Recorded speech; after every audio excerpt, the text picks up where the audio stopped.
Hello and welcome back to the channel. In this video, I will show you how to create impressive 3D product animations in After Effects. The best part is that we will do this using only After Effects built-in tools, without using any external plugins.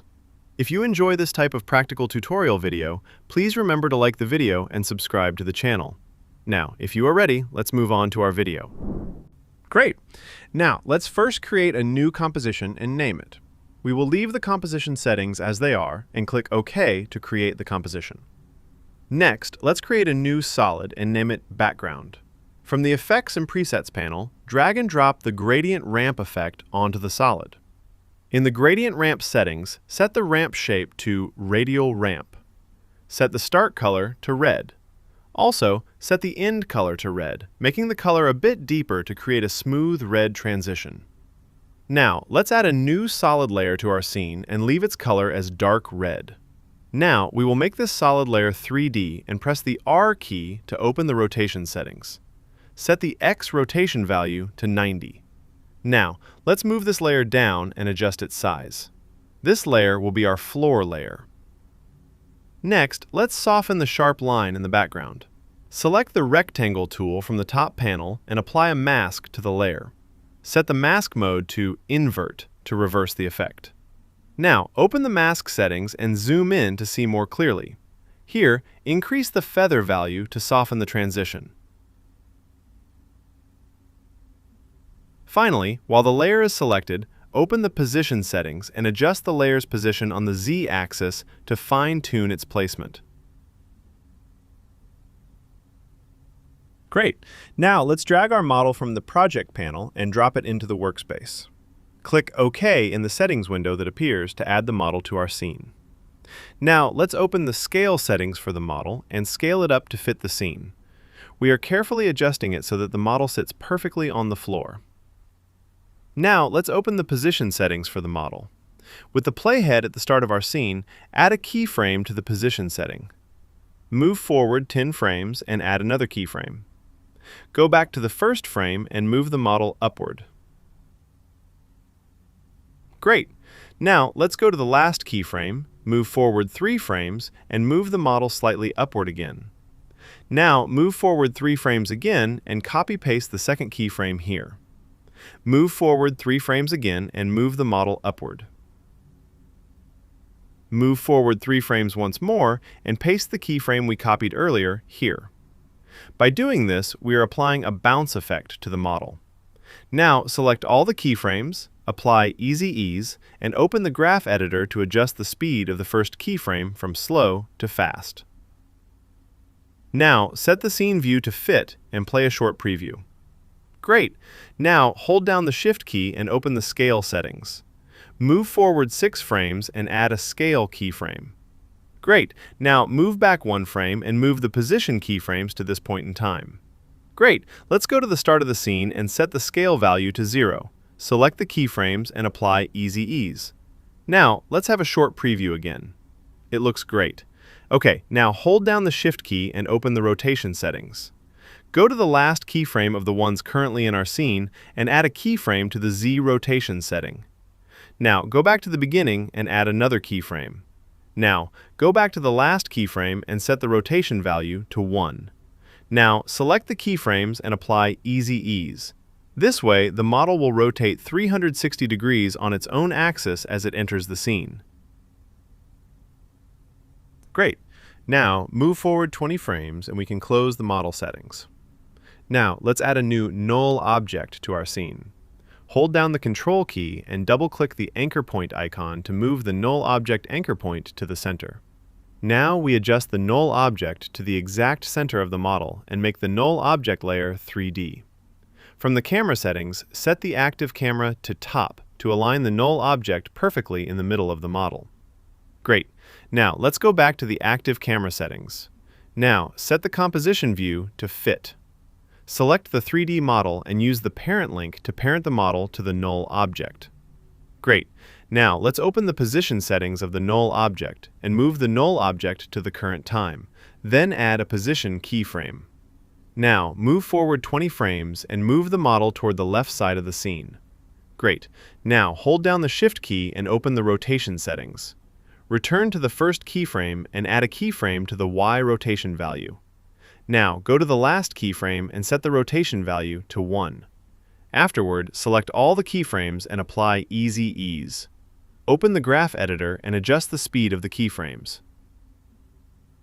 Great, since we have 20 frames here, the model is moving fast, so I am moving forward another 10 frames to increase the spacing between the keyframes. It turned out quite well. Now, let's take a quick preview to check for any errors. Good, we can close the model settings. Now, let's drag and drop our second model into our scene. Let's move the model's anchor point to the center of the model and open the scale settings to enlarge it. Now, we adjust the model so that it sits perfectly on the floor and open the rotation settings. We rotate the model 90 degrees on the X rotation axis. Now, we rotate the Y rotation value by eye and adjust the model again so that it sits perfectly on the floor. Now, set the active camera to top and place the second model so that it stands right around the first model and touches it. Let's go back to the active camera settings. We rotate the model's Z rotation so that the Coca-Cola text is visible. Now, we move the second model to the exact time when the first model stops. Holding down the Shift key, we open the model's position settings and add a keyframe. Now, move forward 50 frames and add another keyframe. Return to the first keyframe and adjust the model so that it is outside the scene. Now, select the keyframes, apply Easy Ease, and open the graph editor to adjust the speed of the keyframes. Great. Now add a keyframe to the model's Z rotation value. Go to the last keyframe and set the rotation value to -1. Again, select the keyframes, apply Easy Ease, and open the graph editor to adjust the speed of the movement. Great. Now let's close all the settings and perform a detailed review to check for any issues. By the way, I will apply the lighting and shadow settings of the models at the very end. Great. Everything is going well so far. Now, let's work on the Coca-Cola logo in our scene. Now, let's bring the Coca-Cola image into our scene. Since it is too large, let's open the scale settings and shrink it to fit the scene. Now, from the Effects and Presets panel, apply the Fill effect to the image and set the color to white. Now, move the image to the appropriate position in the scene and trim the beginning of the layer to where the playhead is located. Next, to get the result I want, I will select the image layer and pre-compose it. Now, double-click to open the pre-composition. Now, let's select the Ellipse tool from the Tools panel. Now, with the Ellipse tool selected, set the fill color to red and hold down the Ctrl and Shift keys to draw a circle. Move the anchor point to the center of the circle and then place the circle over the logo. Make sure the circle completely covers the logo. Enlarge the circle if necessary. Now, with the circle selected, open the position settings and add a keyframe. Move forward 20 frames and add another keyframe. Go to the first keyframe and move the circle to the side. Select all keyframes, apply Easy Ease, and open the graph editor to adjust the speed of the keyframes. Since 20 frames is too short here, I am changing it to 30 frames and moving the keyframe forward, which gives me the result I want. To make the edges of the circle soft, I am applying the Fast Box Blur effect to the layer and increasing the radius value to soften the edges.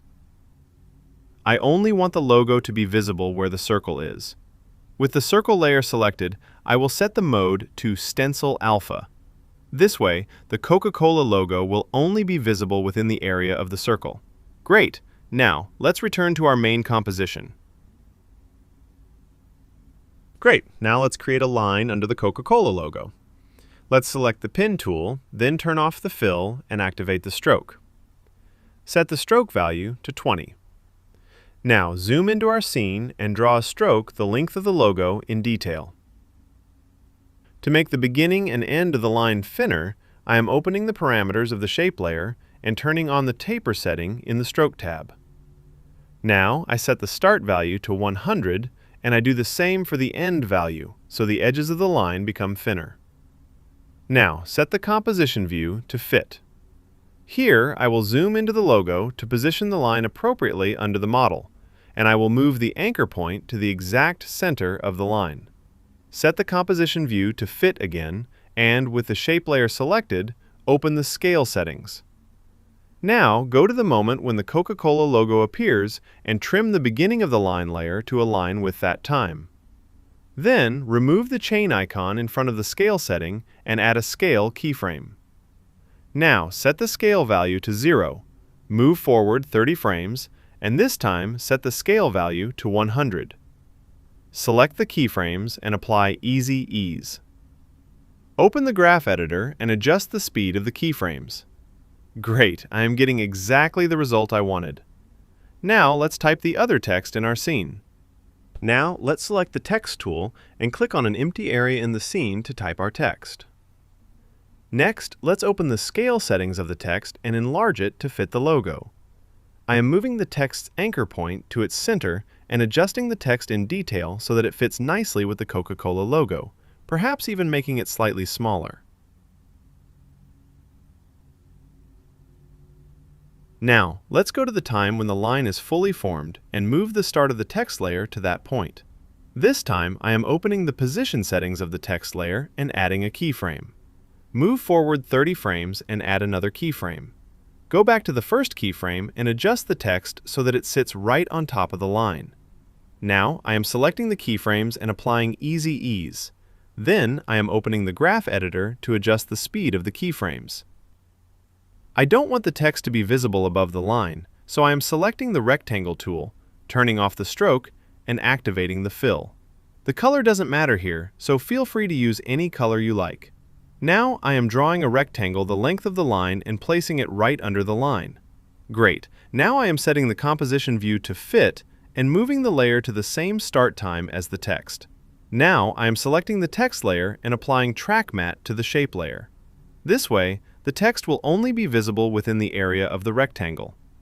Now, let's do a quick preview and check for any issues. Great. Now lastly, let's add light to our scene. Now, let's select New Light from the Layer menu. Select Environment for the light type. Enable the Cast Shadows option to make the shadows active. Click OK to add the light to our scene.